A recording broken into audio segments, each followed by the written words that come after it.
오늘 우리가 읽는 이 느헤미야서 10장의 내용은 언약의 인친자들에 대한 목록이 소개가 됩니다. 이 내용이 1절부터 27절까지 소개되고요. 28절부터 마지막 절 이런 내용에서는 이 언약의 인친자들이 하나님 앞에서 우리가 앞으로 어떻게 행하겠다 하는 결단, 또 약속, 이런 약속의 내용들이 소개돼서 하나님 앞에 그들이 새로운 삶을 이제 또다시 살게 되는 아주 중요한 계기를 마련하게 되는 겁니다. 우리가 쭉 이 내용들을 쭉 읽으면서 느헤미야 8장에서부터 계속되는 신앙부흥의 운동의 이 결과가 언약을 갱신하고 그 갱신한 언약에 따라 자신들이 이 언약을 하나님 앞에 기억하고 우리도 지켜 살겠다라고 하는 엄숙한 약속으로 마무리되는 그런 모습이 길게 소개되고 있는 겁니다. 이러한 모습들은 역사 가운데서 늘 반복되었던 일들은 아니었습니다. 성경에 신앙부흥의 운동에 대한 기록이 간헐적으로 나타나고 기록이 된 부분들이 있지만 이것이 모든 시대가 그렇게 된 것은 아니었다 하는 것을 우리가 주목할 필요가 있습니다. 우리가 살게 되는 약 100여 년 세월, 길게 잡아 100여 년 세월 동안에 우리의 삶에 있어서 이런 신앙의 부흥을 우리가 경험하고 이런 신앙의 부흥을 따라 살 수 있다는 것은 대단히 큰 복이고 또 특권이다 하는 사실들을 우리가 기억할 수 있어야 합니다. 그래서 우리가 공동체적으로 또 그럴 경우들, 그렇지 않다 하더라도 우리가 하나님 앞에 늘 우리 자신의 마음이 내가 하나님과 언약을 맺은 백성이다. 혹은 언약의 자녀다. 나는 하나님 앞에 언약을 따라 살기로 인친 사람이다. 도장을 찍고 서약을 한 사람이다. 이런 생각을 가지고 끊임없이 우리의 삶을 하나님이 받으실 만하게 구별해 드리는 그런 삶을 사는 일을 우리가 어떤 것보다도 소중히 여길 수 있어야 한다는 겁니다. 하나님의 말씀을 따라 지켜 사는 것이 복인 줄 알죠. 그런데 왜 우리가 복인 줄 알면서 그 복을 경험하지 못하느냐 할 때는 결국은 순종하지 않는 거죠. 순종을 못하는 겁니다. 그렇다면 하나님 말씀을 우리가 따라 사는 것이 복인 줄 알고 순종하려 할 때 또 뭐가 문제가 될까요? 우리 살았던 삶의 습관들을 고치지 않으면 안 되고 우리의 생각을 바꾸지 않으면 안 되고 순종을 향한 어떤 대가, 우리가 지난 주일을 살펴봤지만은 어떤 구체적인 변화를 위한 대가를 우리가 지불할 마음을 갖지 않으면 우리가 말씀을 지켜 사는 것이 복인 줄 알고 순종하는 것이 복인 줄 알면서도 결국은 그렇게 해내지 못하고 또 주저하는 일들이 생기게 되는 것입니다. 하나님의 말씀을 따라 살고자 할 때는 우리가 늘 살고자 하는 우리의 오래된 죄된 본성과 오래된 이 죄를 따르는 그 습관들을 우리가 거절하지 않는 때 때로 여러 불편함을 감수하지 않고서는 이러한 일들을 우리가 이뤄낼 수 없다 하는 것을 우리가 기억해야만 된다 하는 겁니다. 본문에 나타난 당시 언약을 갱신하고 인친 자들이 가지고 했던 그들의 이 결단이 소중한 이유는 바로 그것입니다. 말만 하지 않았다는 거죠. 회개를 한 것도 그냥 감정적으로 그들이 하나님 앞에 눈물을 흘리고 통곡하고 끝난 것이 아니라 우리가 보는 것처럼 구체적인 그런 행실의 변화를 그들이 이끌어내는 거예요. 이걸 통해서 그들이 놀라운 변화를 실제적으로 경험하게 된 것이지 감정적으로 우리가 눈물을 흘리고 했다. 그것만으로 진정한 변화를 이뤄내지 못한다 하는 것을 또 우리가 이러한 에스라 시대 또 느헤미야 시대에서 우리가 확인하게 되는 중요한 교훈들인 겁니다. 그래서 오늘 우리가 이 말씀을 그런 맥락에서 말씀들을 살펴가는 것이 중요하겠다 하는 겁니다. 본문으로 들어가서 1절에 보면 그 임봉한 자는 하갈의 아들 총독 느헤미야와 시드기야, 스라야, 아사랴, 예레미야, 바술, 야마랴, 말기야 등등 쭉 해서 당시에 1년의 제사장들의 명단이 쭉 소개됩니다. 총독 느헤미야와 제사장들, 그리고 이어서 9절 이하에 보면 레위 사람들의 명단이 쭉 소개가 되죠. 또 14절 이하에 가게 되면 또 백성의 우두머리들 곧 바로스, 마한모압, 엘람, 사뚜, 바니 등등 그 명단이 소개가 됩니다. 그래서 총독 느헤미야로부터 시작해서 제사장들 또 레위 사람들 백성의 우두머리들이 쭉 목록이 기록이 되고 있어요. 그럼 그들만이 전부였냐? 그건 아니었습니다. 28절에 보면 그 남은 백성과 제사장들과 레위 사람들과 문지기들과 노래하는 자들, 느헤림 사람들과 이방 및 이방 사람과 절교하고 하나님의 율법을 준행하는 모든 자, 그들의 아내와 그들의 자녀들, 지식과 총명이 있는 자들이 다 그들이 언약에 인치고 그 언약을 따라 하나님 앞에 이렇게 하겠다 하는 그런 일에 참여하게 된 겁니다. 그들이 하나님 앞에서 순종하기로 맹세하고 약속한 것이 무엇이었느냐 하니까 29절부터 31절에 먼저 소개되는 내용들은 하나님의 율법을 따라서 여호와의 모든 계명과 규례와 율례를 지키겠다라고 하는 약속이었습니다. 그렇게 약속하고 구체적인 내용, 그것은 자신들의 딸들을 이방 백성들에게 주지 않겠다. 또 자신의 아들들을 위해서 이방인들의 딸을 데려오지 않겠다 하는 것을 약속합니다. 30절 통혼에 대해서 엄격하게 금하겠다 하는 겁니다. 이 통혼의 문제가 대단히 중요한 문제라는 우리가 계속 생각해 보는 부분이죠. 역사적인 그 교훈을 그들이 깊이 되새기면서 우리가 하나님 안에 순수한 우리의 신앙의 그 절개를 지켜나가겠다 하는 것에 대한 아주 구체적인 약속, 이것이 바로 통혼을 금지하겠다라고 하는 것입니다. 또한 이어지는 말씀을 보게 되면 안식일의 물품이나 온갖 곡식을 가져다 팔려고 할지라도 안식일이나 성일에는 그렇게 하지 않겠다라고 하는 약속입니다. 안식일을 구별해서 지키겠다 하는 것은 자신들의 삶에 있어서 하나님을 예배하는 그 일에 자신들이 구체적인 그런 실행을 이뤄내겠다 하는 것에 대한 약속이 되겠고요. 또 31절 하반절에 보면은 일곱째 해마다 땅을 쉬게 하고 모든 빚을 탕감하겠다라고 하는 약속을 합니다. 7년마다 돌아오는 안식년을 그들이 지키겠다. 그리고 또 자기 형제 가운데서 어떤 형편이 가난해서 일시적으로 품꾼이 되거나 종이 된다 하더라도 그들을 다시 면제해주는 규례를 그들이 따르겠다. 이렇게 말합니다.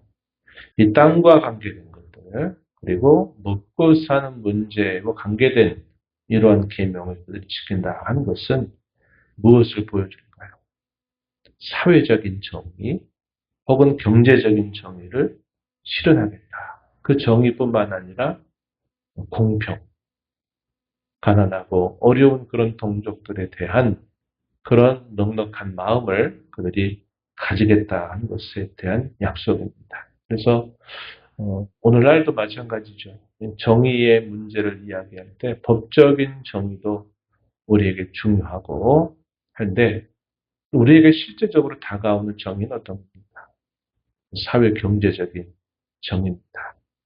어떤 소득이나 이런 것들이 올바른 정의가 구현될 수 있어야 되고 그 소득을 분배하는 일에 있어서도 역시 그런 원리들이 잘 작동이 될 때 우리가 그것을 피부적으로 느끼면서 살게 되는 부분이죠. 그래서 하나님이 자기 백성들에게 거룩한 백성으로서의 의와 공평을 기대하실 때 아주 중요한 계명이 바로 이와 관계된 계명이 됐다 하는 겁니다.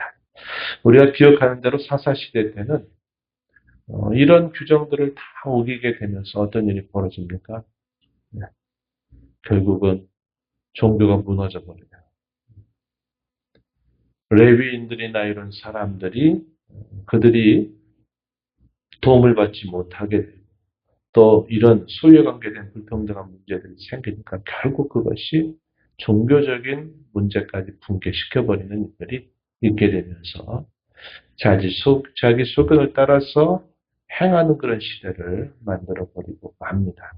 그래서 이 부분이 상당히 중요한 것이고 32절 이하에 보게 되면 그들이 이러한 규례를 자원해서 정합니다. 그것은 물론 자기들이 임의로 됐다기보다는 하나님의 뜻을 따라 그렇게 한 것입니다. 어떤 규례를 정하느냐. 해마다 세겔의 3분의 1을 드리겠다는 겁니다. 그걸 수납해서 하나님을 전을 위해서 필요한 것에 그것을 사용하겠다 하는 그런 약속을 하죠. 진설병이나 소제나 상번제, 아침과 저녁으로 드리는 번제, 또 안식일과 매월의 첫날 초하루, 그리고 있게 되는 중요한 절기들의 쓸 것들, 또 성물, 또 하나님의 전에 모든 일에 필요한 것들을 위해서 3분의 1 세계를 바치겠다 하는 것에 대한 약속을 하고요. 또 성전에서 제단에 제사의 제물을 태우기 위해서 그 땔감이 필요하죠. 그 나무들 혹은 땔감들을 그들이 종족대로 해마다 정한 시기에 바쳐서 이 제사를 드리는 일이 멈춰서지 않도록 하겠다고 하는 그러한 규례를 정하게 되는 겁니다. 마지막은 뭐냐? 35절부터 마지막 절에 이르면서는 하나님께서 말씀하신 것처럼 모든 것의 첫 번째 것을 여호와께 구별해서 드리겠다 하는 것에 대한 약속입니다. 토지소산의 첫 번째 것, 각종 과목의 첫 열매, 또 가족 가운데 자녀 중에 맏아들, 가축의 처음 난 것, 또 소아의 처음 난 것들을 구별해서 하나님께 드리겠다 이렇게 표현하고 또 처음 익은 미래가루, 거제물, 각종 과목의 열매, 새 포도주와 기름 등 이런 것들을 처음 것을 하나님 앞에 구별해 드리겠다 이렇게 약속합니다. 또 모든 산물의 10분의 1, 11조를 레위 사람들에게 주겠다. 그랬고 레위 사람들이 이 11조를 받을 때 그들이 또한 행해야 될 일들에 대한 규례를 그것이 마지막 부분에 소개가 됩니다. 이것은 결국 무엇을 말할까요?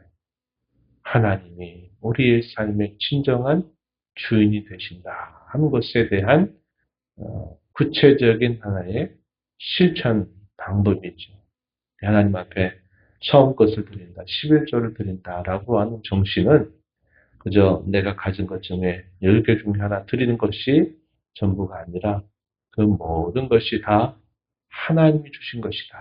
하나님이 우리의 삶의 진정한 공급자가 되신다, 주인이 되신다 하는 것에 대한 우리의 공적 신앙 고백이 이것을 통해서 나타나고 있다는 겁니다. 우리가 11조를 드릴 때도 그런 정신으로 11조뿐만 아니라 사실 모든 헌금이나 한 연보들 이런 것들을 드릴 때도 동일한 정신으로 우리의 믿음을 담아서 하나님 앞에 드릴 때 그것이 하나님이 기뻐 받으실 만한 것이 된다 하는 것입니다. 오늘 우리가 이 말씀을 보면서 우리가 첫 번째 기억해야 될 중요한 교훈은 우리는 하나님과 언약을 맺은 백성이다. 혹은 언약을 맺은 자녀다. 언약의 인신자들이다 하는 사실을 우리는 잘 기억하면서 우리가 살아가는 삶 속에서 그 정체성을 절대로 망각하지 말아야 되겠다 하는 겁니다.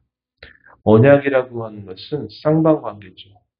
성경이 말하는 언약은 우리가 그 언약을 파괴할 만한 수많은 범죄에도 불구하고 하나님이 여전히 그의 신실하심을 따라 그 언약을 파괴하지 않으신다 하는 그 언약의 성격이 모두가 다 은혜의 성격을 가지고 있습니다. 그러나 또 한편은 어떤 것이 있느냐? 그 언약은 우리가 하나님 앞에 행해야 될 약속과 의무가 포함되고 있다 하는 것이죠.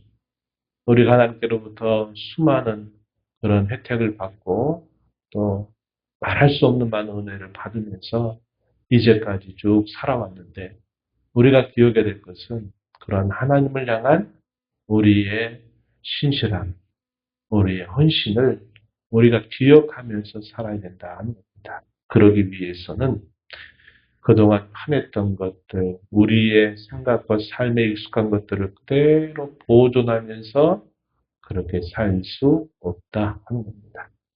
제가 초대의 말씀을 드렸어요. 하나님 말씀을 따라 사는 것 복인 줄 알고 말씀을 순종하여 사는 것도 복인 줄 알아요. 그러나 왜 그렇게 하지 못하느냐. 대가를 지불하지 않기 때문에 그렇습니다. 불편함을 감수하고 때로 희생을 감수하고 절제하지 않고서 우리가 그런 일들을 해낼 수 없다는 겁니다. 그런 것 때문에 우리가 늘 말로는 또 우리가 원하기로는 그렇게 말하고 원하고 있지만 그러나 실제적으로는 왜 그걸 경험하지 못하는가 할 때는 우리가 대가를 지불하지 않는다는 거죠. 그래서 이런 대가를 우리가 늘 하나님 앞에 생각하고 우리의 신앙은 삶이라고 하는 답안지에 써내려야만 그게 살아있는 신앙이지. 삶이라고 하는 답안지 안에 아무리 많이 알고 많이 고백하고 있다 하더라도 삶이라고 하는 답지에 답을 쓰지 못하면 그거는 살아있는 믿음이 아닌 것입니다. 그래서 우리가 우리의 신앙이 이러한 순종으로서 우리의 삶 속에서 열매로 드러나도록 우리의 신앙생활이 이 땅에 산 동안 여러 불편하고 때로 여러 가지 많은 제약이 있지만 마땅한 것으로 우리가 알고 그렇게 순종하게 될 때 그것이 하나님을 기쁘시게 하는 일이 된다 하는 것이고 그것이 우리의 삶에 큰 변화를 또 우리에게 가져온다는 것을 기억하고 우리의 신앙이 거기까지 나아가게 되는 저와 여러분이 되어야 하겠습니다. 하나님 아버지 감사합니다. 이 새벽 시간에도 저희들을 깨워주시고 오늘도 하늘 아버지 앞에 하루의 첫 시간을 구별해서 드리게 하시면 감사합니다.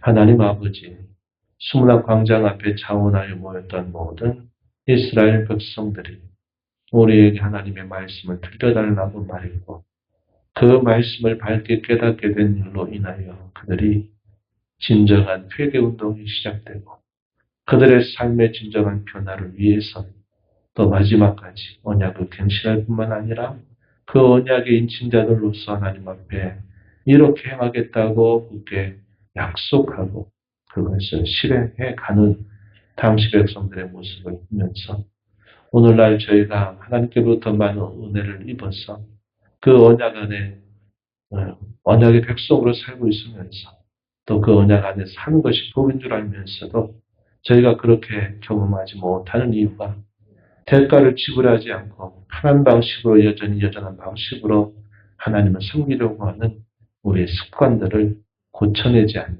그런 모습이 늘 반복되기 때문임을 배우게 됩니다. 바라옵기는 저희의 삶이 짧은 인생 속에서 하나님의 언약의 인친자들로서 그 언약을 잃어버리지 않는 저희들 또 그 언약에 따라서 하나님을 더 신실하게 섬기며 하나님께 더 헌신된 삶을 살아가는 저희들 되게 해주시기를 원합니다. 주 앞에 나와 기도하는 모든 심령들의 간구를 기비로시고 응답해 주시기를 바라며 예수님 이름으로 기도하옵나이다. 아멘.